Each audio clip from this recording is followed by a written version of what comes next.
Welcome to GK all collection. आज है 12 मई और 12 मई 2023 से करंट अफेयर्स से जितने भी महत्वपूर्ण प्रश्न जो कि प्रतियोगी परीक्षाओं की दृष्टि से महत्वपूर्ण होंगे उन सभी के बारे में हम डिस्कस करेंगे। साथ ही प्रश्नों से संबंधित महत्वपूर्ण फैक्ट की भी चर्चा करेंगे। आज की क्लास की प्रैक्टिस टेस्ट पीडीएफ आपको वीडियो के डिस्क्रिप्शन में मिल जाएगी। वीडियो को अंत तक देखें। वीडियो के अंत में मैं एक क्वेश्चन भी आपसे पूछूंगा जिसका आंसर आपको कमेंट बॉक्स में देना है। डेली करंट अफेयर्स वीडियो देखने के लिए जीके ऑल कलेक्शन को सब्सक्राइब करें। तो चलिए शुरू करते हैं। हाल ही में कितने लाख आबादी से अधिक वाले शहरों में वर्ष 2027 तक 4 पहिया वाहनों पर प्रतिबंध लगाने की सिफारिश की गई है? तो इसका सही आंसर है ऑप्शन बी। 10 लाख से अधिक या 10 लाख तक की जो आबादी वाले शहर हैं वहां पर 4 पहिया वाहनों पर प्रतिबंध लगाने की सिफारिश की गई है। इसके बारे में विस्तार से जानते हैं। भारत में पेट्रोलियम और प्राकृतिक गैस मंत्रालय द्वारा शुरू की गई एक रिपोर्ट में 2027 तक 10 लाख से अधिक आबादी वाले शहरों में डीजल ईंधन वाले 4 पहिया वाहनों के उपयोग पर प्रतिबंध लगाने और इसके अलावा इलेक्ट्रिक और गैस आधारित वाहनों को बढ़ावा देने का प्रस्ताव दिया गया है। पूर्व तेल सचिव तरुण कपूर की अगुवाई वाली समिति ने 2035 तक मोटरसाइकिलों, स्कूटरों और तिपहिया वाहनों को धीरे धीरे चरणबद्ध तरीके से हटाने की भी सिफारिश की गई है। तो इस प्रश्न के बारे में पूरी विस्तार से जानकारी है, तो ये आप इसको अच्छे से ध्यान से देखें। अच्छा, ये जो पिक्चर इसमें जोड़ी गई है इसको आप ध्यान से देखें और साथ में फैक्ट दिया गया है। पिक्चर देख के साथ में फैक्ट पढ़ेंगे तो ये आपको बहुत ही अच्छे तरीके से दिमाग में बैठ जाएगा। इसके साथ में ये पिक्चर जोड़ने का मतलब ही ये है कि पिक्चर देखें और पिक्चर देख के इसके साथ में फैक्ट पढ़ें, तो ये आप अच्छे से रूटीन में आ जाएगा और अच्छे से आपके दिमाग में बैठ जाएगा। चलिए नेक्स्ट है, हाल ही में राष्ट्रीय प्रौद्योगिकी दिवस कब मनाया गया? तो इसका सही आंसर है ऑप्शन सी। अभी हाल ही में 11 मई को राष्ट्रीय प्रौद्योगिकी दिवस मनाया गया है। 1 मई से 11 मई तक जितने भी मई महीने में डे मनाए गए हैं वो देख लेते हैं। 1 मई को कौन सा डे मनाया गया है? अंतर्राष्ट्रीय मजदूर दिवस मनाया गया है 1 मई को, इंटरनेशनल लेबर डे। 3 मई को प्रेस स्वतंत्रता दिवस मनाया गया है।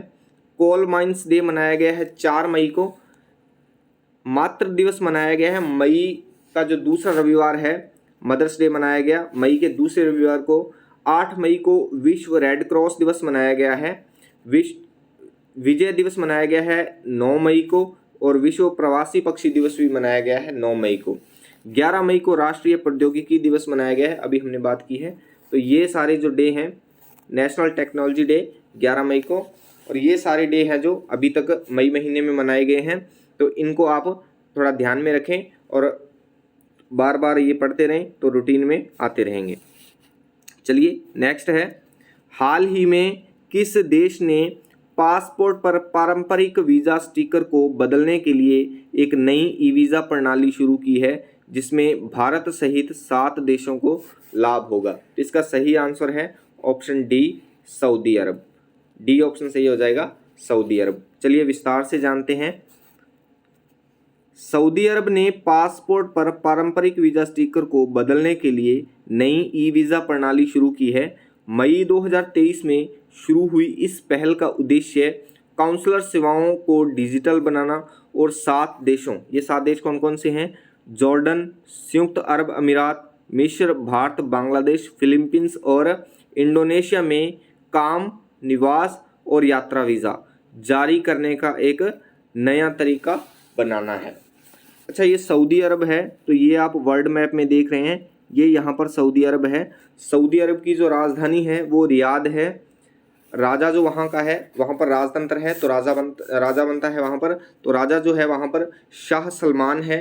युवराज जो है वहाँ के मोहम्मद बिन सलमान है और मुद्रा जो सऊदी अरब की है वो सऊदी रियाल है।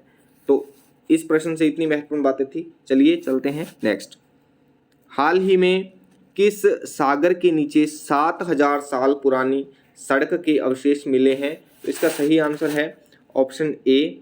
अभी हाल ही में भूमध्य सागर के नीचे 7,000 साल पुरानी सड़क के अवशेष मिले हैं। चलिए थोड़ा विस्तार से जान लेते हैं। पुरातत्वविदों ने भूमध्य सागर के समुद्री कीचड़ के नीचे 7,000 साल पुरानी सड़क के जलमग्न अवशेषों की खोज की है। यह सड़क जल में डूबी ह्वार संस्कृति की प्राग ऐतिहासिक बस्ती को क्रोएशियाई द्वीप पर स्थित कोरकुला द्वीप से जोड़ती थी। पुरातत्वविदों ने बताया कि यह सड़क सावधानी पूर्वक एक के ऊपर एक पत्थर रखकर बनाई गई थी जो 13 फुट चौड़ी थी। ये आप तस्वीर में देख पा रहे हैं, ये पत्थरों से बनाई हुई सड़क थी। ये आप पत्थर देख पा रहे हैं, तो इसकी जो चौड़ाई थी इस तरीके से ये 13 फुट थी। चलिए नेक्स्ट, हाल ही में भारत और थाईलैंड ने इंडो थाई समन्वित पेट्रोल कॉर्पोरेट के कौन से संस्करण का आयोजन किया है? तो इसका सही आंसर है ऑप्शन बी सही हो जाएगा, 35वां संस्करण। ऑप्शन बी सही हो जाएगा, 35वां संस्करण। चलिए विस्तार से जान लेते हैं। इस अभ्यास का जो उद्देश्य है वो दोनों देशों के बीच समुद्री संबंधों को मजबूत करना और हिंद महासागर की सुरक्षा सुनिश्चित करना है। नेक्स्ट है, हाल ही में हरित सागर 2023 का शुभारंभ किसने किया है? तो इसका सही आंसर है ऑप्शन बी, सर्बानंद सोनोवाल ने। सर्बानंद सोनोवाल ने, जो केंद्रीय मंत्री हैं, अभी हाल ही में हरित सागर 2023 का शुभारंभ किया है। परिवहन एवं जल मार्ग मंत्रालय द्वारा जीरो कार्बन उत्सर्जन लक्ष्य को प्राप्त करने के लिए व्यापक दृष्टिकोण को पूरा करने के उद्देश्य से हरित पतित दिशा निर्देश 2023 हरित सागर का शुभारंभ किया गया। नेक्स्ट है, हाल ही में फ्रांस की संस्था इकोमोस ICMOS ने भारत के शांति निकेतन सांस्कृतिक स्थल को यूनेस्को की विश्व धरोहर सूची में शामिल करने की सिफारिश की है। यह स्थल किस राज्य में है? तो इसका सही आंसर है, शांति निकेतन जो स्थल है ये भारत के पश्चिम बंगाल में स्थित है। कहाँ पर है? पश्चिम बंगाल में। इस प्रश्न के बारे में और क्या जानकारी है जान लेते हैं।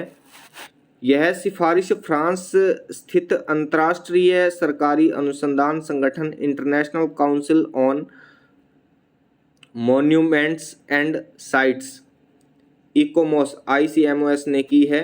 अच्छा, यूनेस्को की विश्व धरोहर सूची में शामिल करने के लिए सिफारिश की है, तो यूनेस्को के बारे में जान लेते हैं।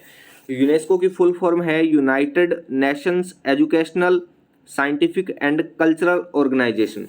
यूनेस्को की स्थापना 16 नवंबर 1945 को मुख्यालय पेरिस फ्रांस में है। अध्यक्ष है आंद्रे अजोले। सदस्य देश 195 हैं, सहयोगी सदस्य देश 8 हैं और भारत सदस्य बना इसका 1946 में। नेक्स्ट है, हाल ही में गूगल की घोषणा के अनुसार वह भारत सहित कितने देशों में अपने जनरेटिव AI चैटबॉट को रोल आउट करेगा? तो इसका सही आंसर है ऑप्शन सी। ऑप्शन सी सही हो जाएगा, 180 देशों।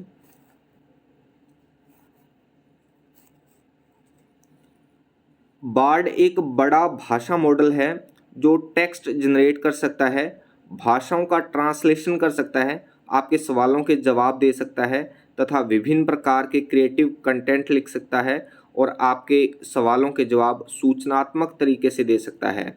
यह अभी भी विकास के अधीन है, लेकिन इसने कई प्रकार के कार्यों को करना सीख लिया है। अच्छा, ये सर्विस गूगल ने शुरू की है, तो गूगल के बारे में जान लेते हैं। मुख्यालय गूगल का कैलिफोर्निया अमेरिका में है। संस्थापक जो इसके हैं वो लैरी पेज और सर्गेई ब्रिन हैं। CEO जो हैं इसके सुंदर पिचाई हैं। तो ये सामान्य सी जानकारी है गूगल के बारे में, इसको भी आप ध्यान में रखें। चलिए नेक्स्ट है, हाल ही में किसके द्वारा ग्राहकों की शिकायतों का समाधान करने के लिए बैंक क्लिनिक का शुभारंभ करने की घोषणा की है? तो इसका सही आंसर है ऑप्शन सी। ऑप्शन सी सही हो जाएगा, AIBEA, all India bank employ association. C option सही हो जाएगा। चलिए थोड़ा विस्तार से जान लेते हैं। अखिल भारतीय बैंक कर्मचारी संघ AIBEA ने शिकायत निवारण के साथ खुदरा बैंक ग्राहकों की सहायता के लिए एक ऑनलाइन बैंक क्लिनिक स्थापित करने की योजना की घोषणा की है।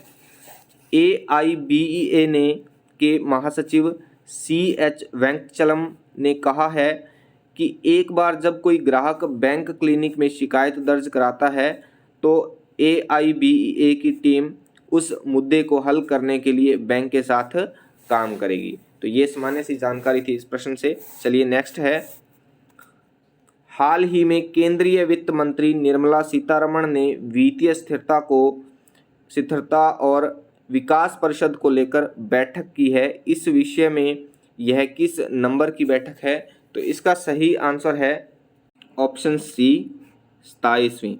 ये 27वीं बैठक है। तो इसके बारे में थोड़ा विस्तार से जान लेते हैं। केंद्रीय वित्त और कॉर्पोरेट मामलों की मंत्री निर्मला सीतारमण ने 8 मई को नई दिल्ली में वित्तीय स्थिरता और विकास परिषद FSDC की 27वीं बैठक की अध्यक्षता की। FSDC की स्थापना भारत सरकार ने 2010 में की थी। नेक्स्ट है, हाल ही में रथेंद्र रमन किस बंदरगाह के नए चेयरमैन बने हैं? तो इसका सही आंसर है ऑप्शन सी सही हो जाएगा। SMP कोलकाता बंदरगाह। SMP कोलकाता बंदरगाह के चेयरमैन बने हैं कौन? रथेंद्र रमन।